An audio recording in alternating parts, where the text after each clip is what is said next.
Hello दोस्तों, veterans, नमस्कार। मैं दीवान सिंह। मैं आपको बताना चाहूँगा कि एक तो मैंने यहाँ पर ये लेटर लगा रखा है अभी आईबीए की, और यूएफबीयू की मीटिंग है 23/4/2025 को। और एक मैंने यहाँ पर चार्ट लगा रखा है फैमिली पेंशनर्स का बैंक वाइज जो सर्कुलेट हो रहा है। विभिन्न जो यूट्यूबर्स हैं या जो आरटीआई एक्ट 2005 के अंतर्गत जो फिगर्स ली हुई हैं पेंशनर्स की, उनके साथ ही ये लगा हुआ था। वहाँ से मैंने टाइप करके यहाँ पे ये रिकॉर्ड डाला।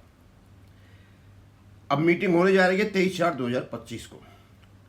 किस किस के बीच में? ये यूएफबी के 8 संगठन है। 1 2 3 4 5 और 3 8। इनमें से कोई एक छूट गया है।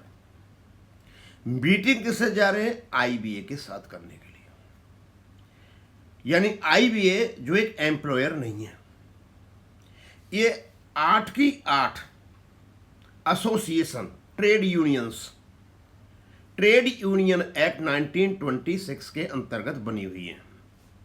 ये एम्प्लॉइज है। ये इंडस्ट्रियल रिलेशन के अंतर्गत ये एम्प्लॉयर से बात करेंगे। आईबीए एम्प्लॉयर नहीं है। और एम्प्लॉय जो रजिस्टर्ड ट्रेड यूनियन है ये इनसे बात करेंगे। और यहां एक जिक्र और आया है निगोशिएटिंग कमेटी का जो चेयरमैन है, उनसे बात करेंगे। इंडस्ट्रियल डिस्प्यूट एक्ट 1947 में निगोशिएटिंग कमेटी जैसा कोई भी विकल्प या ऑल्टरनेटिव नहीं है। तो आखिरकार ये जो वार्ता हो रही है ये किस किस के बीच में हो रही है?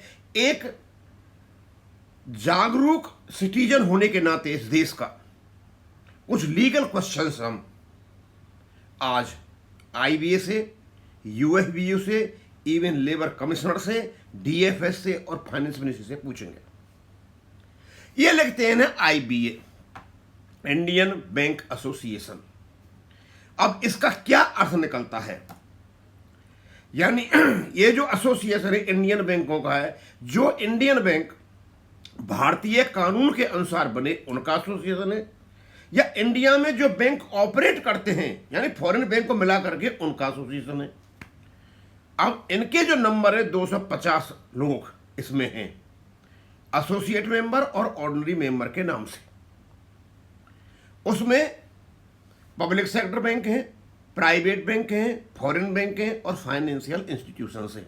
यानी सारे के सारे हैं। यानी इसका मतलब इंडिया में जो बैंक ऑपरेट करते हैं ये उनका संगठन है। यानी फॉरेन बैंक भी इसमें हैं।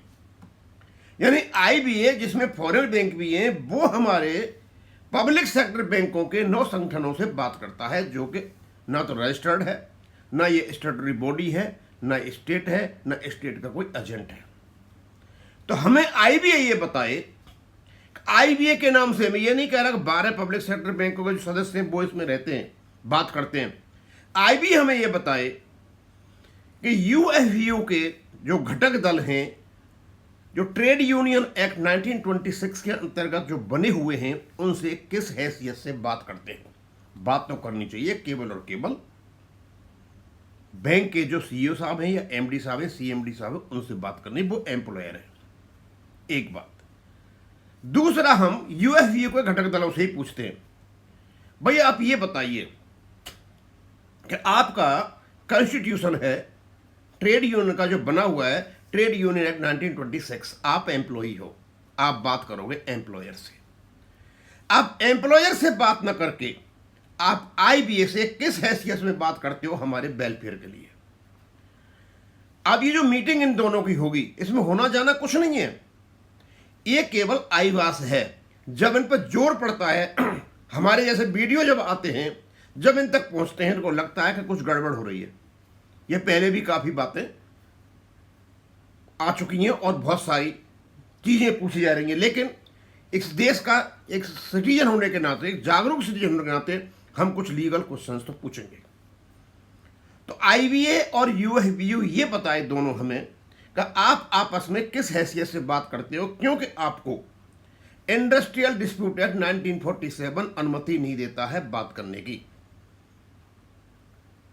ये जो एसोसिएशन ट्रेड यूनियंस हैं, ये केवल बात कर सकती हैं एम्प्लॉयर से, न कि आईबीए से जो एम्प्लॉयर नहीं है। अब हम और आगे चलते हैं। हम लेबर कमिश्नर से भी ये पूछना चाहते हैं कि आप जब बिठा करके मीटिंग करते हो एम्प्लॉइज और एम्प्लॉयर की, तो उसमें आईबीए होता है।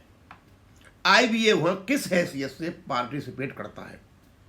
लेकिन हमने देखा कि आईबीए के साथ कुछ बैंकों के हेड्स भी जाते हैं, यानी फेस सेविंग के लिए, कवर देने के लिए, कवर फायर देने के लिए, कि कल को कोई ये नहीं कह सके कि एम्प्लॉयर वहां कोई नहीं था। और हम तो डीएफएस से ही पूछना चाहेंगे, फाइनेंस मिनिस्ट्री पूछना चाहेंगे कि आईबीए को ये पावर अगर आपने दे रखी है तो कृपया हमें ये बताएं कि किस एक्ट के अंतर्गत, किस सेक्शन के अंतर्गत या किस लेटर के माध्यम से आपने आईबीए को पावर दे रखी है कि आप एम्प्लॉयज की यूनियंस जो रजिस्टर्ड ट्रेड यूनियन हैं उनसे आप बात करते हो। फिर हमें यह बताएं कि आपका जो विकल्प है वहां पर कई प्रकार की इंडस्ट्रियल डिस्प्यूट को सुलझाने के लिए आपने conciliation officer, board of conciliation, arbitration का, और उसके बाद आपके ट्रिब्यूनल्स हैं और लेबर कमीशन, लेबर कोर्ट है, लेबर कमिश्नर, ये सारे जितने भी हैं, ये वो जो प्रावधान कर रखे हैं, ये निगोशिएटिंग कमेटी का उद्भव कहां से हुआ? क्योंकि आपके इंडस्ट्रियल डिस्प्यूट एक्ट में तो ऐसा कुछ भी नहीं है। और ये करते क्या हैं, अब मैं बताता हूं। मैं अब यूएफबीयू और आईबीए दोनों को बताना चाहता हूं। आप सुप्रीम कोर्ट में एफिडेविट देते हो कि ना तो आप स्टेट हो, ना स्टेट की इंस्ट्रूमेंटलिटी हो, उसके बावजूद भी पेंशन अपडेशन जो आपका काम है करने का, उसको रोकने का एक एफिडेविट देते हो। और यूएफबीयू इसमें बोल भी नहीं पाती है, चुप रहती है। अब मैंने ये फिगर रखी यहां पे कुछ, आप बात करते हो, बहुत अच्छी बात है। आप हमें ये बताइए कि 1995 से लेकर आज तक पेंशन अपडेशन की बातें हो रही हैं, और स्वाभाविक सी बात है पेंशन अपडेशन होगा तो जो पेंशनर्स हैं उनकी पेंशन बढ़ेगी और उससे उनकी फैमिली की पेंशन भी बढ़ेगी। ये फिगर 2023 की है, फैमिली की ये जो दे रखी है। और इसमें जो फैमिली 2023 में जो थी फैमिली पेंशनर वो थे 1,73,607, और टोटल जो फैमिली पेंशनर्स और पेंशनर्स है बोल रहे हैं 7,80,171। इस 7,80,171 का लगभग ये 30% है, यानी 30% फैमिली पेंशनर्स हैं। आज से 2 साल पहले जो अलग अलग सिस्टम था आपका पेमेंट करने का, फैमिली पेंशन का, उस समय इन फैमिलीज की क्या दुर्दशा हुई होगी। क्या आपने कभी सोचा इस चीज को? लटकाते भटकाते चलते 30% जो पेंशन आपने की, और वो भी पुरानी रेट पर आपने की, लेकिन आपने कभी ये सोचा है कि ये जो फैमिलीज हैं इन्होंने कैसे अपने बच्चे पाले होंगे, कैसे बच्चों को शिक्षा दिलाई होगी, कैसे इन्होंने मेडिकल की सुविधा ली होगी, कैसे इन्हें जिंदगी जी होगी। आर्टिकल 21 का, राइट टू लाइफ का, ये सरेआम उल्लंघन है आईबीए और यूएफबीयू द्वारा। आखिरकार ऐसा क्यों क्या हुआ कि फैमिली पेंशनर्स को भी आप बड़ी मुश्किल से उनको 30% पेंशन दे पाए, और सिर्फ इस बात पर कि फंड नहीं है, फंड नहीं है, फंड नहीं है। आईबीए का काम नहीं है फंडों का व्यवस्था करना, ये काम है केवल और केवल आपकी जो बैंक है उनका।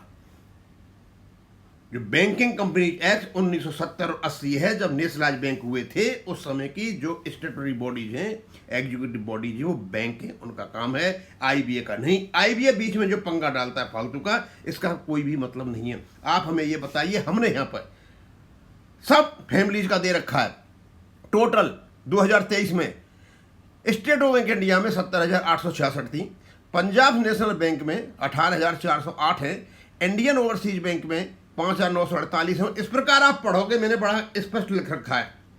तो हमें आईबीए और यूएफबीयू ये बताए कि आपने चलो 30% पेंशन कर दी आपने 2 साल पहले, अभी तो मेरे ख्याल में चल रहा है, पता नहीं कितनों का इम्प्लीमेंट हुआ है। आपने कभी ये सोचा कि इन फैमिली पेंशनर्स पर क्या गुजरती होगी जब इनकी जरूरतों के लिए, बच्चे की पढ़ाई के लिए, बच्चे की दवाई के लिए, बच्चे की मेडिकल के लिए इनके पास पैसा नहीं होता होगा? ये किस प्रकार अपने कोसते होंगे? क्या ये वेलफेयर का काम नहीं है? क्या ये आर्टिकल 21 का उल्लंघन नहीं है? मैं तो समझ से परे हैं। आप जिन मुद्दों पर अभी मीटिंग करने जा रहे हो, उन मीटिंग मुद्दों का हमारे लिए कोई भी अर्थ नहीं निकलता है। हमें 5D बैंकिंग से कोई मतलब नहीं है। और क्यों मतलब करें? हमने कंट्रीब्यूशन दिया इन सभी यूनियंस को, हमने 6 के 6 दिन काम किया है बैंक में, इवन संडे को भी काम किया है, हमारा भी वहां योगदान है। हम क्यों ये करें कि ये 5D बैंकिंग पर होना चाहिए? 5D बैंकिंग की कोई जरूरत नहीं है इस देश में आर्थिक स्थिति सुधारने के लिए। जरूरत है तो केवल इस बात की कि जो लोग, जो फैमिली पेंशनर पैसे के लिए, अपनी आवश्यकताओं की पूर्ति के लिए, इवन जो बेसिक नीड्स हैं उनकी पूर्ति के लिए तरस रहे हैं, वो पहले होना चाहिए। ये फालतू की जो बकवास 5D बैंकिंग, रिक्रूटमेंट नेता है, ये जो जितनी भी बातें हो रही है कहीं किसी प्रकार इनकी फंड में, सब्सिडी में कमी नहीं हो जाए, ये सारे मुद्दे वो उठा रखे हैं। और जो व्यक्ति रिटायर हो चुका है, घर में बैठा हुआ है, उसको 5D बैंकिंग से क्या लेना देना? और यदि ये कहते हैं कि हम यूनियंस के हेड हैं, यूनियन चला रहे हैं, तो फिर आप वेलफेयर वाले बातों पर ध्यान दें, इन फालतू चीजों पर नहीं। अभी हम आपको वो चीजें बताएंगे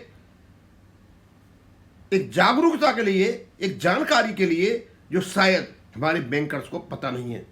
अभी मैं बताऊंगा कि इनके पास जो फंड पड़े हुए हैं, यूएफबीयू के पास, नए संगठनों के पास, ट्रेड यूनियन एक्ट में जनरल फंड के नाम से, और उनको कहां कहां खर्च करना है, ये क्लियर इंस्ट्रक्शन से हमसे पूछेंगे कि बताइए आपने इन कामों में कितना कितना खर्चा किया।